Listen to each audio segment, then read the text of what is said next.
Hey, so you've heard about no money down property investing. You've seen the Facebook ads, I'm sure. You've seen the YouTube ads showing up, maybe even before this video.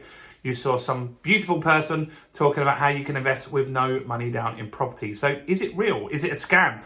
Is it possible? Well, let's have a closer look. But before we jump into that, I want to ask you a real favor. We're growing this property channel and it takes so much work that can you help me get some more viewers on it to make it worthwhile?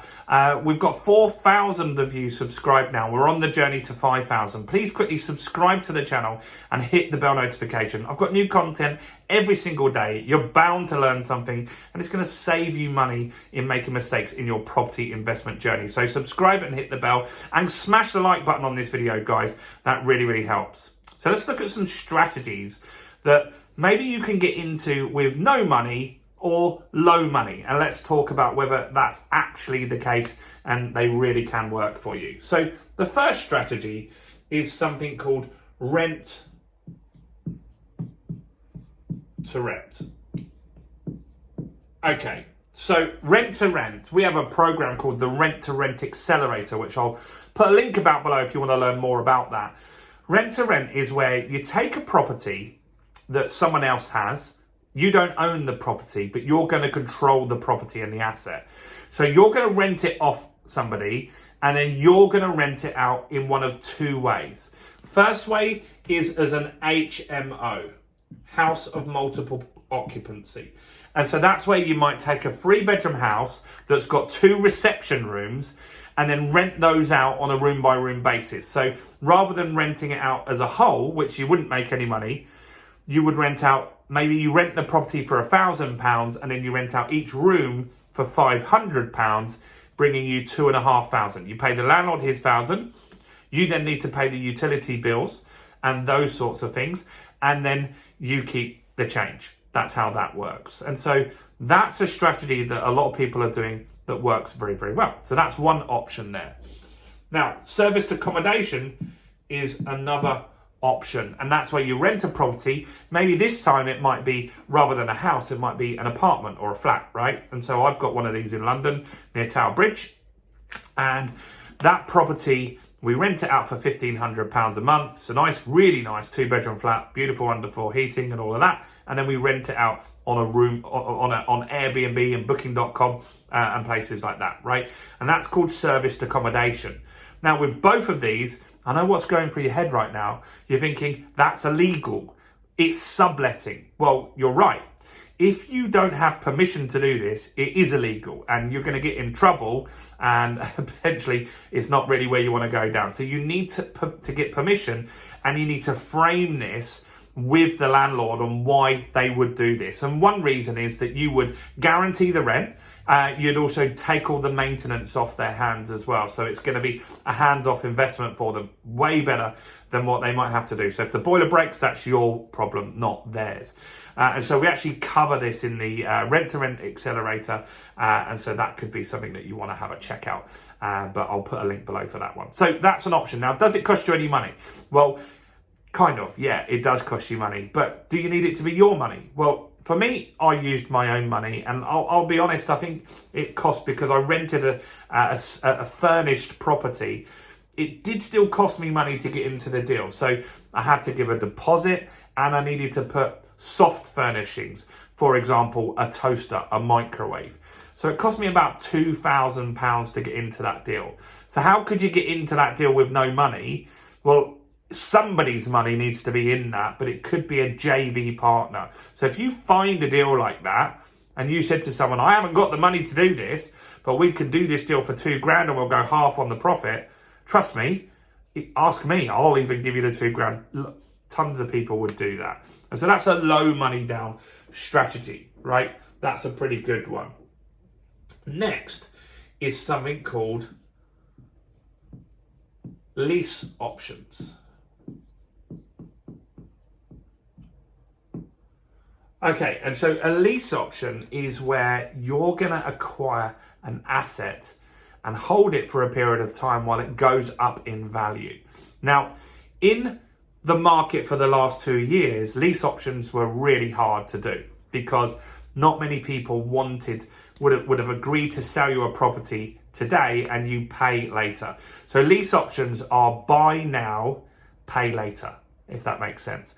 So you would find someone that, say they want to sell their house for £50,000, but it's not selling. For some reason, it is not selling. And that could be just today's market. There's less buyers at the moment, but they need 50 grand, right?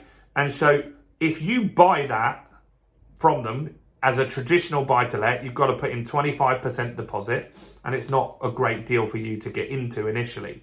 So what you can do is you can say, look, I'll agree the 50 grand. I'll take it off your hands today. I'll be in charge of the mortgage. I'll be in charge of the maintenance, but I need to pay you when the market's had time to recover.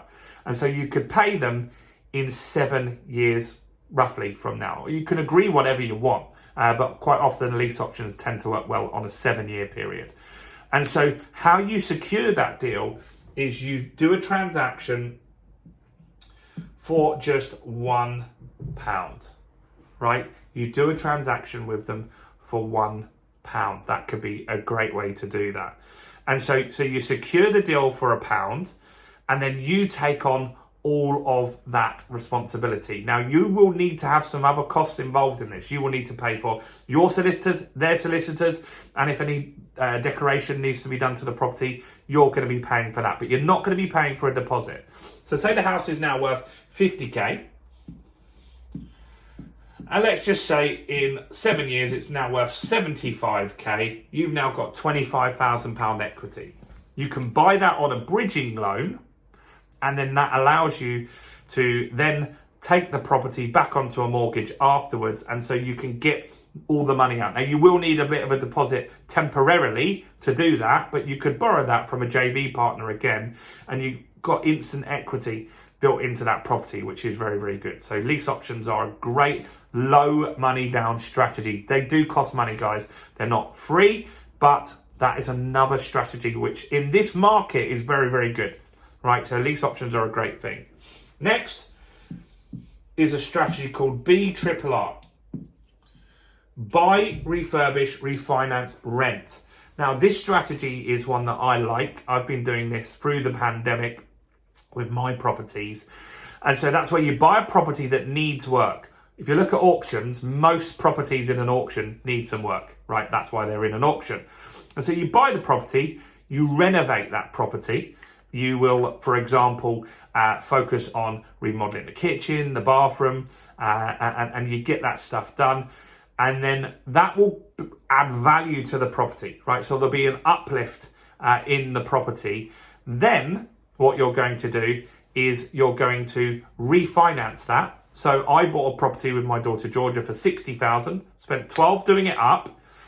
And then I had other fees obviously as well. We were in the deal for around 75 grand. And then we got it revalued at 100 grand a few months later. Now, on a buy-to-let, they will lend me 75%. So we got all of our money pretty much, give or take a few hundred quid, out of that deal, which is very, very good. Now, these types of deals, you do need a deposit to do, right? You do need the deposit to do. But what we're saying is, it's low money down because you're going to get a chunk of that deposit back. You're not leaving in the full 25% like you would on a normal buy-to-let. Does that make sense, guys, right?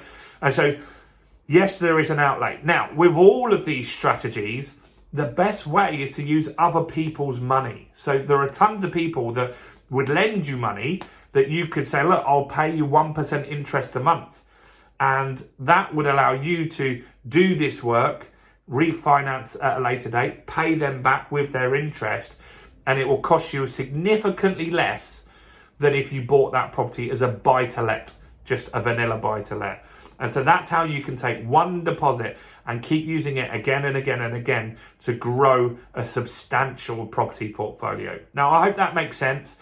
The three strategies are rent-to-rent, lease options, and the buy, refurbish, refinance rent strategy. We've actually got programs on all of those, and I'm going to put a link in the description where if you use the code February, you can get 50% off those programs for the month of February. So click on the link, go and check those out. I've also got a more detailed video on how to use lease options. So I'm going to link that here. So go and check that out. That's how you can buy a property for just £1. So go and check that one out. Do like the video, subscribe to the channel. Thank you for watching, and do join us on our journey to 5,000 subscribers, and check out all the other content on my channel as well. Thanks for watching. Bye for now.